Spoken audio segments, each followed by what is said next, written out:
ल हामी अब कुमामोतो लागि अब कस्तो भइरह कुमामोतो जानेको फिल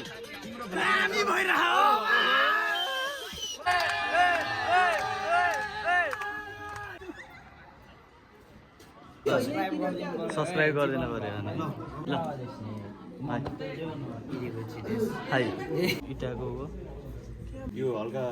यहाँनिर यसको सेचुमेन्ट गरिदिएपछि चाहिँ यो त्यसै महत्त्व बढाउनु गयो कि अब त्यो कुराहरू चाहिँ देखाइरहेको यो चाहिँ कुमामोतोको ठाउँ हो यो अरू चाहिँ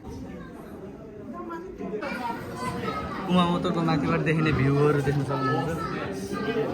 ए सबै ठाउँ हेरेर आइयो हेर ए त्यही ल यहाँ बेन्तो प्राप्त गरिसकेका छौँ हामी बेन्तो